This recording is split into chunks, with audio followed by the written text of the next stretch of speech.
Start. Israel की ओर से Lebanon में हिजबुल्लाह के सरगना नसरुल्लाह को मार गिराए जाने के बाद ईरान ने जिस तरह उस पर मिसाइलें दागी, उसके बाद पश्चिम एशिया के हालात बेकाबू होते दिख रहे हैं।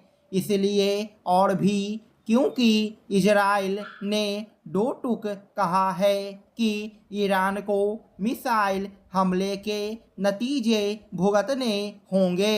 इजराइल केवल ईरान पर ही हमले की तैयारी नहीं कर रहा है, उसने लेबनान में हिजबुल्लाह को सबक सिखाने के लिए अपनी सेनाएं भेज दी हैं और वह सीरिया में अपने शत्रुओं पर हमला करने के साथ यमन में हाउती लड़ाकों को भी निशाना बना रहा है।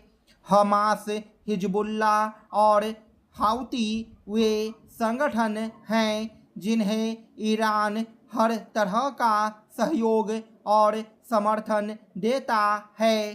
पश्चिम एशिया में अशांति केवल इसलिए नहीं है कि इजराइल फिलिस्तीन को एक अलग देश के रूप में स्वीकार करने को तैयार नहीं।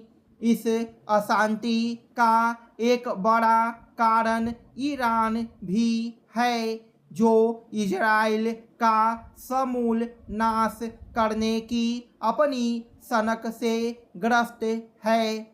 ईरान की तरह कतर भी इजराइल विरोधी संगठनों की मदद करता है। ये दोनों देश ऐसा इसलिए भी करते हैं ताकि खुद को इस्लामी जगत का अगुवा साबित कर सकें। इजराइल और अन्य इस्लामी देशों के बीच दुश्मनी और युद्ध का एक लंबा इतिहास है। इसकी जड़ें बहुत पुरानी हैं, लेकिन मौजूदा अशांति का मूल कारण एक साल पहले 7 अक्टूबर को गाजा आधारित आतंकी संगठन हमास की ओर से इजराइल में किया गया बर्बर हमला रहा। इस भीषण हमले में 1200 से अधिक इजरायली नागरिक मारे गए थे।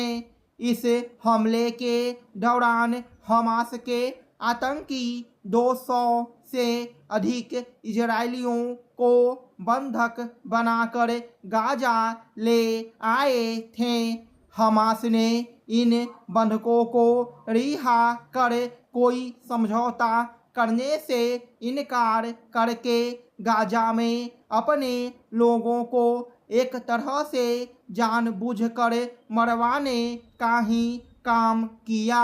इजराइल ने हमास को तबाह करने की कोशिश में गाजा में जो भीषण हमले किए, उनमें हजारों फिलिस्तीनी मारे जा चुके हैं। यह सही है कि इजराइल हमेशा ही ईंट का जवाब पत्थर से देता है, लेकिन शायद हर वह देश ऐसा ही करेगा जिसे अपने अस्तित्व पर संकट नजर आएगा।